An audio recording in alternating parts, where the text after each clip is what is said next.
Welcome students, मैं हूं Ashwini Mehta YouTube बाल मंदिर से। आज मैं आपको हेनरी फियर के प्रबंध के सिद्धांतों के बारे में बता रही हूँ। इससे पहले 5 सिद्धांतों के बारे में हम पढ़ चुके हैं, इसलिए आज छठे सिद्धांत के बारे में बता रही हूँ। छठा सिद्धांत है इसका सामूहिक हितों के लिए व्यक्तिगत हितों का समर्पण। सामूहिक हित यानी जो संगठन के हित है एवं व्यक्तिगत हित यानी किसी कर्मचारी के जो हित है। तो यहाँ पे कार्य सिद्धांत में कहा गया है कि जब भी संगठन के हित और कर्मचारी के हित के बीच में जब भी कोई भी संघर्ष हो या आपस में टकराव हो, यानी जब भी संगठन के हित और कर्मचारी के हित में टकराव होने के कारण चूज करने की बारी आएगी किसका हित सर्वोपरि रखना है, तब संगठन का हित ही सर्वोपरि रखा जाना चाहिए। यानी अगर दोनों के हितों में टकराव हो तो सबसे पहले संगठन की भलाई के बारे में ही सोचना है।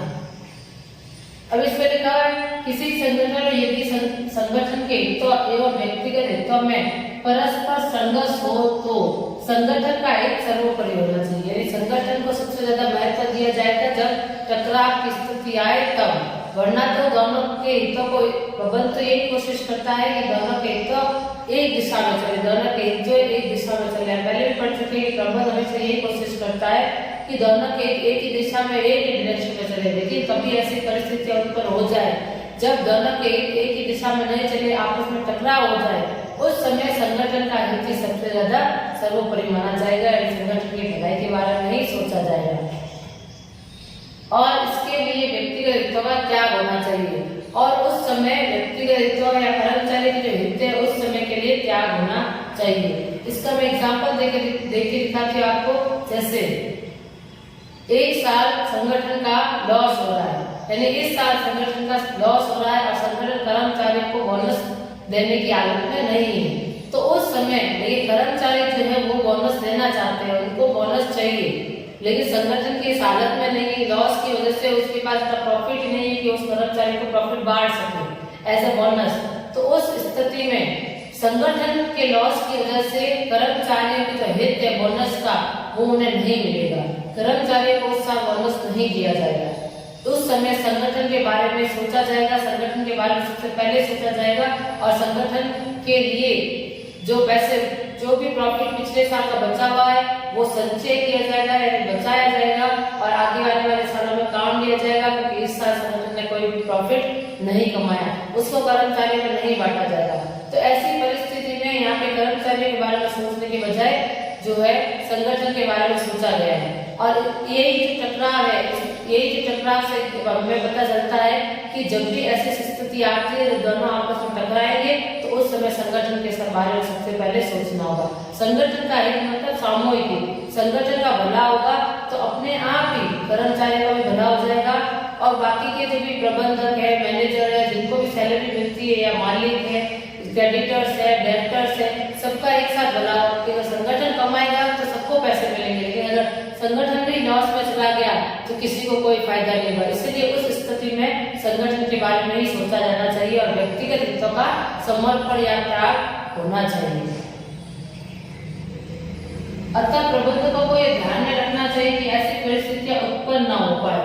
प्रबंधकों को यह ध्यान, सबसे पहले तो प्रबंधक ये ध्यान में रखे कि ऐसा कोई टकराव कभी आए नहीं, ऐसा आपस में कभी परस्पर संघर्ष हो ही नहीं, लेकिन फिर भी ऐसा परस्पर संघर्ष होता है तो उस समय संगठन के बारे में सोचा जाए, जिससे संगठन एवं व्यक्तिगत हितों में संघर्ष हो, यानी ऐसी स्थिति पैदा ही ना हो जिसकी वजह से आपस में संघर्ष हो। लेकिन अगर ऐसा हो जाता है तो व्यक्तिगत हितों का त्याग होना चाहिए और संगठन के हितों को सर्वोपरि माना जाना चाहिए। हेनरी फियर इस सिद्धांत में यही कहना चाहते हैं, उनका यही सिद्धांत है कि सबसे पहले जो सोचा जाना चाहिए तो संगठन के बारे में सोचे, दूसरे नंबर पर कर्मचारी के हितों के बारे में सोचे।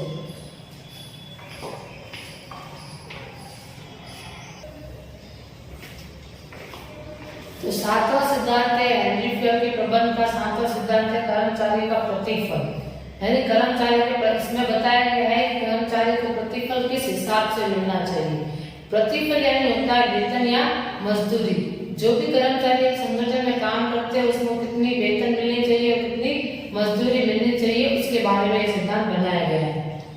प्रतिफल यानी वेतन या मजदूरी, कर्मचारी को इतनी मजदूरी मिलनी चाहिए कि कम से कम अथवा उनका जीवन स्तर तर्क संगत हो सके। यानी कर्मचारी जो भी काम करते हैं संगठन में, उनको इतनी सैलरी या इतनी वेतन तो मिलनी चाहिए कि कम से कम उनको 2 समय का खाना मिल सके, कम से कम 2 समय का खाना आराम से खा पाए, इतनी कम से कम वेतन तो उनको देनी ही चाहिए।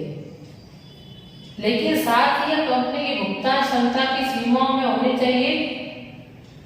साथ ही साथ कंपनी की जो भुगतान क्षमता है यानी कंपनी का जो भी प्रॉफिट है उसकी सीमाओं के अंतर्गत ही वो वेतन दी जानी चाहिए। एक बड़ी कंपनी, एक मल्टीनेशनल कॉर्पोरेशन टाइप की जो कंपनी होती है उसमें जो कर्मचारी होते हैं उनकी सैलरी बहुत ज्यादा होती है, वहाँ के मजदूरों की सैलरी भी ज्यादा होती है क्योंकि उनका प्रॉफिट भी ज्यादा है। लेकिन एक छोटी कंपनी है, स्मॉल कंपनी है, तो उसका जो प्रॉफिट है वो भी कम होगा, तो वो कर्मचारियों को कम वेतन दे पाएगी, कम मजदूरी दे पाएगी, अपनी सीमाओं के अंदर ही सैलरी दे पाएंगे। लेकिन दोनों को कम से कम इतनी सैलरी तो देनी ही है जिससे उनका कम से कम जीवन स्तर चल सके। अब जैसे एक कर्मचारी है जो बहुत पढ़ा लिखा है, जिसने कम से कम ग्रेजुएट है या उससे भी ज्यादा पढ़ा लिखा है और एक अच्छी जॉब कर रहा है कंपनी में, उसके बाद भी उसको कम सैलरी देना या मजदूरों के हिसाब की सैलरी देना, ये गलत होगा। अगर कोई पढ़ा लिखा व्यक्ति है, अच्छी पोस्ट पर है, तो उसकी सैलरी भी उस हिसाब से अच्छी ही होनी चाहिए। ऐसा नहीं होना चाहिए किसी कर्मचारी का अधिक शोषण हो रहा है और उसको सैलरी बहुत कम दी जा रही है। जैसे पहले के जमाने में होता था, मजदूर 12-12 घंटे काम करते थे पर उनकी सैलरी बहुत कम होती थी, इतनी कम कि वो एक समय का खाना भी नहीं खा पाते थे। तो इतनी कम की सैलरी नहीं होनी चाहिए। सैलरी जितना काम कर रहा है कम से कम उतनी सैलरी, उतना वेतन तो होना ही चाहिए। प्रतिफल न्यायोचित एवं तर्क संगत होना चाहिए। प्रतिफल यानी वेतन में मजदूरी जो न्यायोचित हो, यानी न्याय की नजरों में उचित हो एवं तर्क संगत हो यानी सही हो। न्याय की नजरों में जो भी वेतन कर्मचारी को दी जानी चाहिए या दी जा रही है वो बिल्कुल सही हो, न्याय के आधार पर सही उतरे और तर्क संगत हो यानी पूर्ण लॉजिक पूर्ण हो, ताकि किसी भी तरह से कर्मचारी का शोषण न किया जाए। कोई भी संगठन अपने कर्मचारियों का शोषण नहीं कर सकता, उनसे अधिक काम करवाकर कम सैलरी प्रदान नहीं कर सकता। अगर वो ओवर टाइम करवाते वर्कर से, जैसे 8 घंटे की शिफ्ट है और उनसे 12 घंटे का काम करवा रहे, तो 4 घंटे की एक्स्ट्रा सैलरी भी उन्हें देनी ही पड़ेगी। तो ये जो कर्मचारी का जो प्रतिफल है, इस आधार पर सिद्धांत बनाया गया है कि कर्मचारियों को किस हिसाब से प्रतिफल देना चाहिए। प्रतिफल ऐसा हो जो न्याय की नजरों में सही हो एवं तर्क संगत हो, यानी उनका शोषण न हो और कम से कम उनका जीवन स्तर तो चलता ही रहे। तो यही इस सिद्धांत में बताया गया है कर्मचारी के प्रतिफल में।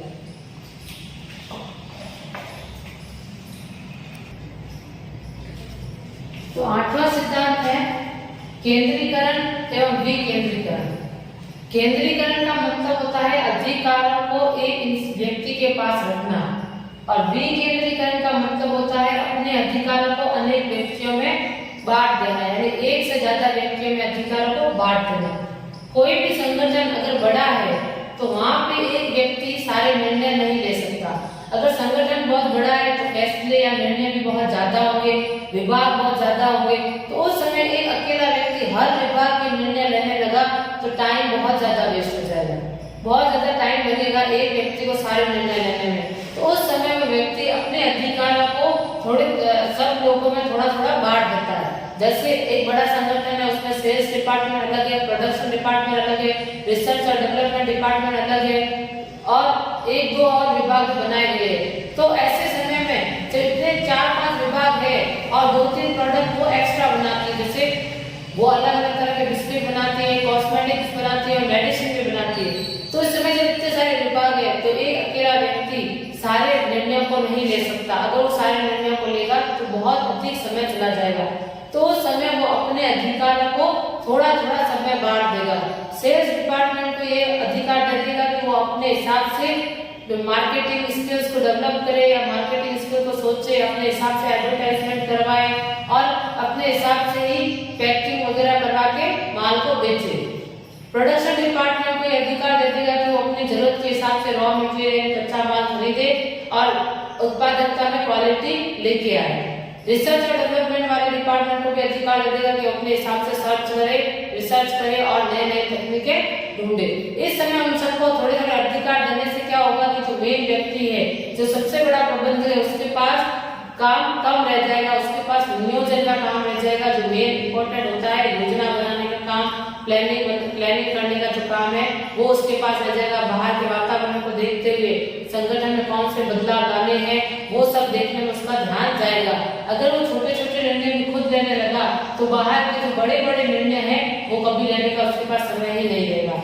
इसीलिए यहाँ पे विकेंद्रीकरण कहा गया है कि बड़े संगठनों में विकेंद्रीकरण किया जाता है, जबकि छोटे जो संगठन होते हैं जैसे एक शॉप ही है, एक दुकान है या एक छोटा सा कारखाना है, तो उसमें इतनी विकेंद्रीकरण की आवश्यकता नहीं होती है। एक व्यक्ति सारे निर्णय ले सकता है और सारा काम करवा सकता है। तो उस समय छोटे संगठनों में केंद्रीकरण किया जाता है ताकि एक के हाथ में सारी पावर रहे, क्योंकि छोटे संगठन में भी पावर्स को बांटने लगे तो लोगों के पास अधिकार ज्यादा हो जाएंगे और जिम्मेदारियां बहुत कम। तो उस केस में एक ही व्यक्ति के पास ज्यादा अधिकार रखे जाते हैं। अब मैं पढ़ रही हूँ, निर्णय लेने का अधिकार यदि केंद्रित है, यदि निर्णय लेने का अधिकार सिर्फ एक व्यक्ति के पास है तो केंद्रीकरण कहेंगे, जबकि अधिकार यदि एक से अधिक व्यक्तियों को सौंप दिया जाता है, अधिकार को बांट दिए जाते हैं या सौंप दिए जाते हैं, तो उसे विकेंद्रीकरण कहेंगे। सामान्य रूप से बड़े संगठनों में विकेंद्रीकरण का महत्व अधिक होता है।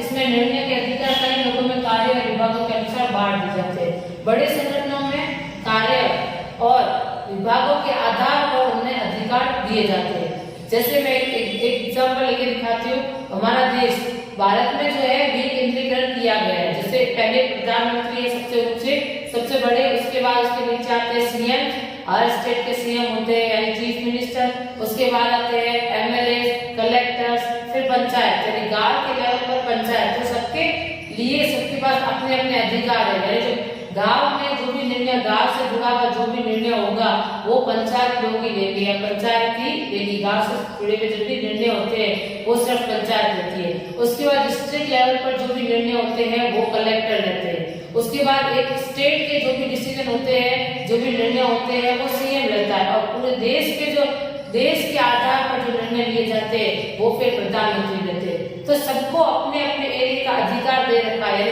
गांव के जो भी छोटे बड़े डिसीजन है वो पंचायत लेगी, डिस्ट्रिक्ट के जो भी डिसीजन है वो कलेक्टर लेगा, इस तरह से स्टेट के जो डिसीजन है वो सीएम लेंगे और पूरे देश के लिए डिसीजन ले जाने वो प्रधानमंत्री लेगा। तो ये अधिकारों को इन्होंने बांट दिया है। तो इसी को हम विकेंद्रीकरण कहते हैं, अधिकारों को बांटना। हर स्तर पर अपने अपने अधिकारों को बांटना ही विकेंद्रीकरण कहलाता है। तो इस तरह से क्या होगा कि काम बहुत फास्ट होगा और समय पर पूरा हो जाएगा। अगर सारे मान लो अगर भारत में छोटे मोटे डिसीजन भी प्रधानमंत्री लेने लगे, गांव के छोटे मोटे काम काज के बारे में भी प्रधानमंत्री निर्णय लेंगे, तो उनके पास इतना समय नहीं होगा कि वो हर गांव के बारे में सोचे। और अगर इतना समय नहीं होगा तो उनका निर्णय आने में भी देरी हो जाएगी और समय बर्बाद हो जाएगा और बहुत सारे लोगों का नुकसान होगा। लेकिन अगर उन्होंने अपने अधिकारों को बांट रखा है कि गांव के जो भी प्रॉब्लम होगी गांव वाले पंचायत के पास जाते हैं तो उसी दिन वो पहुंच जाते हैं, पंचायत उसी समय फैसला सुना देती है और उनकी प्रॉब्लम सॉल्व भी हो जाती है। तो इससे क्या फास्ट प्रोसीजर होता है। तो एक संगठन में भी विकेंद्रीकरण, बड़े संगठनों में भी जब विकेंद्रीकरण किया जाता है तो इससे क्या होता है, इससे प्रोसेस ज्यादा फास्ट होता है और सारा काम सही समय पर पूरा होता है, इसीलिए विकेंद्रीकरण किया जाता है। अब विकेंद्रीकरण कितना करना है एक संगठन में, वो उसके आकार पर और उसकी स्थितियों पर डिपेंड करता है कि कितने अधिकार बांटने हैं और कितने अधिकार अपने पास रखने हैं। यह तो उस संगठन के आकार पर और उस संगठन की परिस्थितियों के हिसाब से पता लगा सकते हैं। जैसा संगठन होगा वैसा ही विकेंद्रीकरण किया जाएगा उसमें। तो यह हेनरी फियोन ने केंद्रीकरण और विकेंद्रीकरण के माध्यम से यही बताया कि अधिकार को कितना बांटना है और अधिकार के समय अपने पास रखना है। उसके आधार पर निर्णय लेने के बारे में ये सिद्धांत बताया गया है कि प्रबंधक जो है हमेशा ही अगर जो आकार बहुत बड़ा संगठन का तो अधिकार को थोड़ा बांट दे, अगर संगठन का आकार छोटा है तो थोड़ा केंद्रीकरण कर सकते हैं। तो इस सिद्धांत में यही समझाया गया है।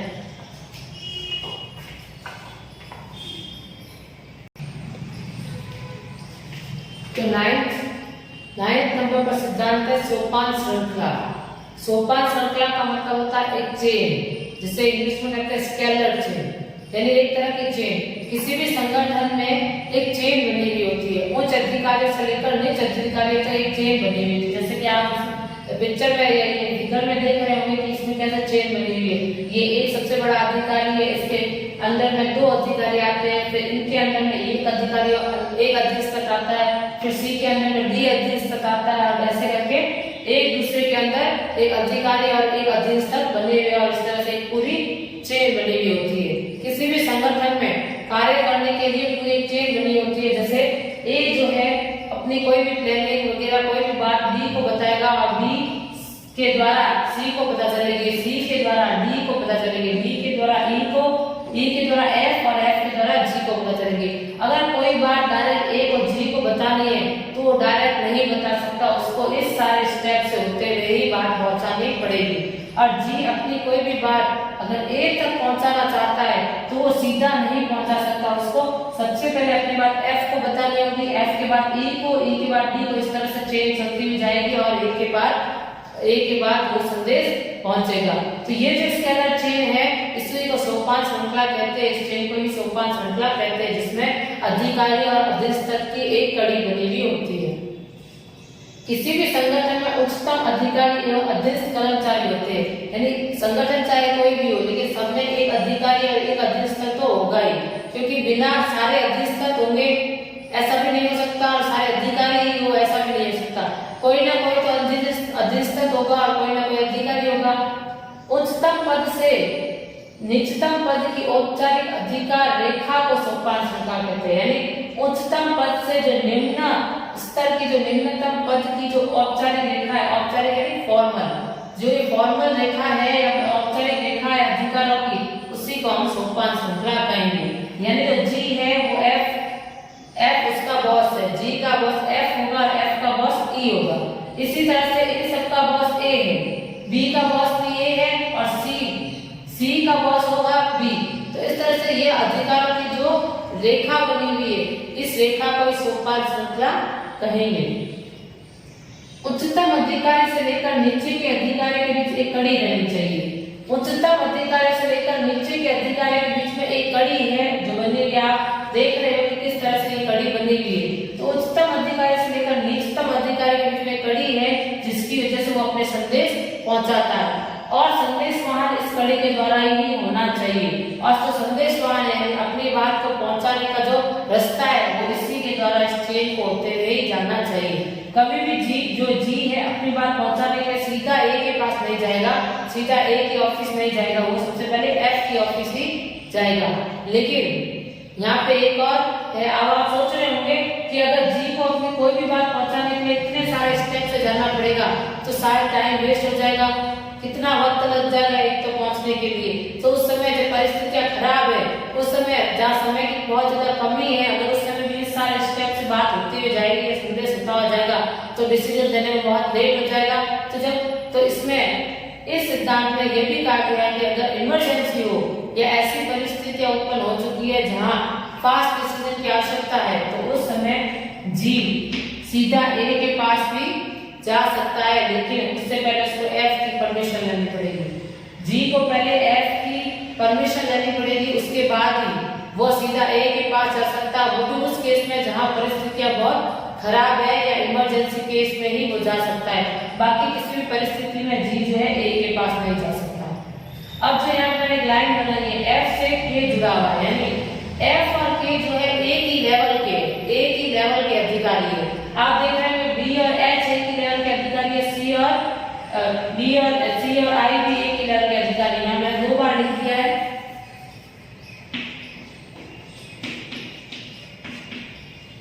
हाँ, तो आप देखो बी और एच एक ही लेवल के अधिकारी है, सी और आई एक ही लेवल के अधिकारी है, डी और जे भी एक लेवल के अधिकारी है।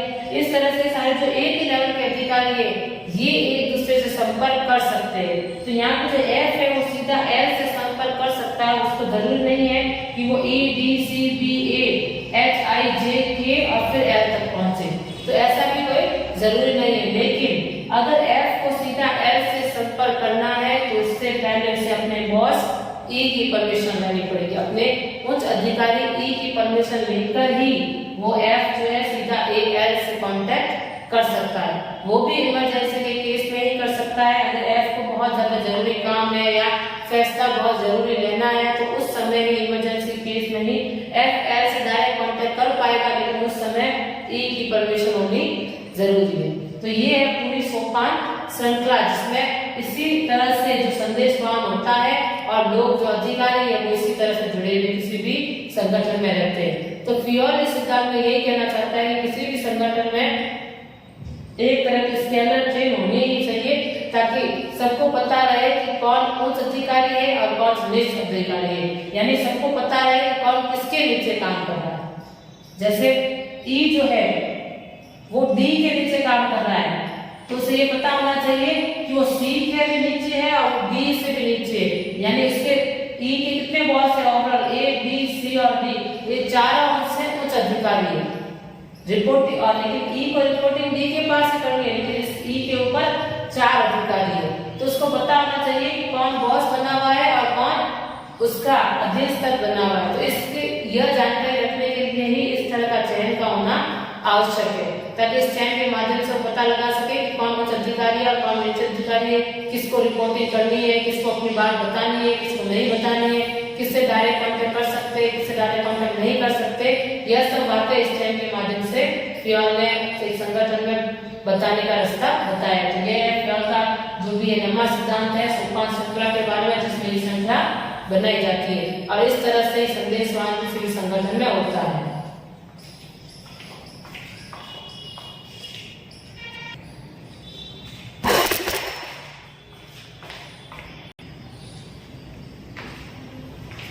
दसवां सिद्धांत है व्यवस्था।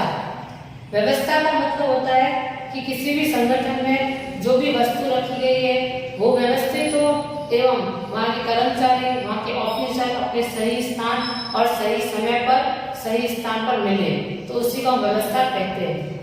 व्यवस्था का तात्पर्य यह है कि प्रत्येक वस्तु के लिए निश्चित स्थान हो, यानी प्रत्येक वस्तु जो है वो एक फिक्स जगह पर रहे तथा प्रत्येक वस्तु अपने स्थान पर हो तथा सही व्यक्ति सही स्थान पर होना चाहिए। प्रत्येक वस्तु अपने स्थान पर ही हो, एक वस्तु के लिए एक फिक्स जगह हो, वो वस्तु उसी फिक्स जगह पर हो एवं वहाँ जो व्यक्ति है यानी सही व्यक्ति सही स्थान पर होना।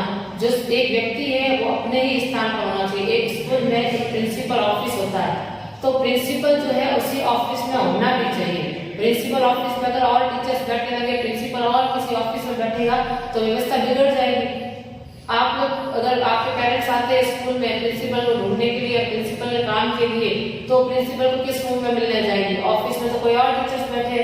तो इसलिए सही व्यक्ति का सही स्थान पर होना जरूरी है और सही चीज भी सही जगह पर होनी चाहिए। जैसे जो फर्स्ट एड बॉक्स होता है स्कूल का, वो हमेशा स्टाफ रूम में होता है। अगर वो फर्स्ट एड बॉक्स जो है हम इधर उधर कहीं पे भी रख दे तो कल को जब बच्चे को किसी को चोट लगेगी तो हमें पूरा स्कूल उस फर्स्ट एड बॉक्स को ढूंढना पड़ेगा। जो मेडिकल बॉक्स होता है उसी को फर्स्ट एड बॉक्स कहते हैं, तो उस फर्स्ट एड बॉक्स को हमें पूरा स्कूल में ढूंढना पड़ेगा, तब तक उस बच्चे का कितना खून बह जाएगा।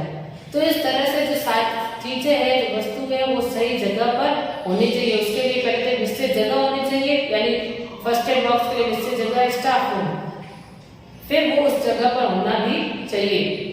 जगह फिक्स कर ली, लेकिन अगर वो बॉक्स वहां पर है ही नहीं, अब उसको पूरे स्कूल में ढूंढो तब तक तो बहुत देर हो जाएगी, उस बच्चे को काफी सारा खून निकल सकता है। तो इस तरह से जो वस्तु है जो स्थान फिक्स किया गया वो उसी स्थान पर मिले।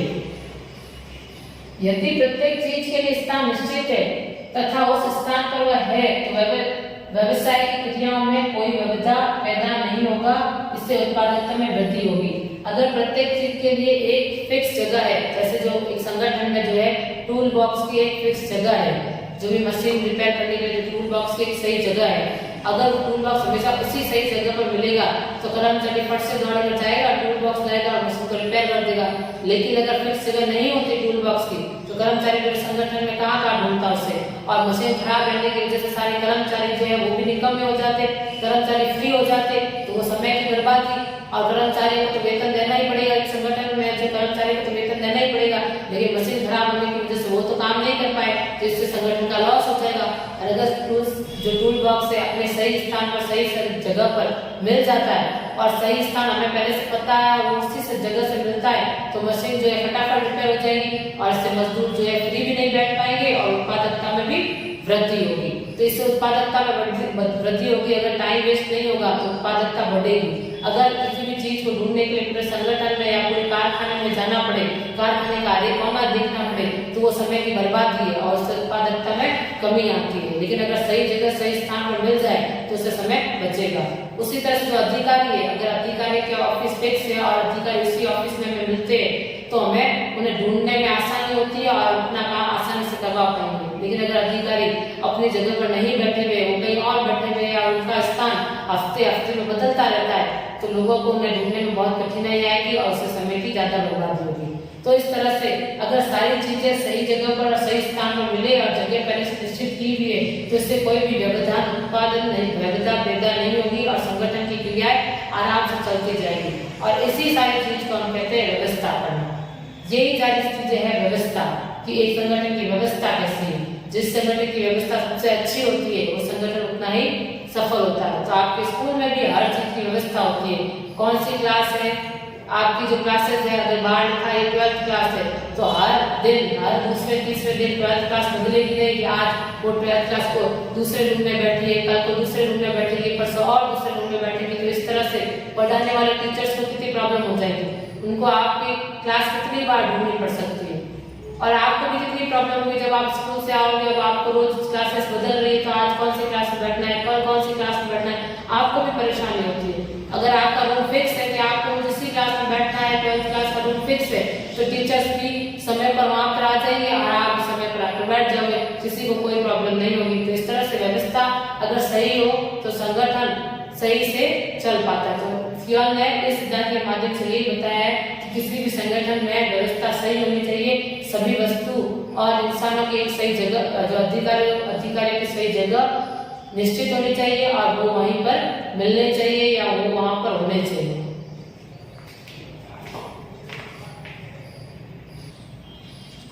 अब 11वां सिद्धांत है समता। समता 11वां सिद्धांत जो है समता, समता का मतलब था समान, सबको इक्वल रखा जाए। जो भी कर्मचारी है एक संगठन में सबको इक्वल रखा जाए, किसी भी कर्मचारी के साथ पक्षपात या भेदभाव न किया जाए।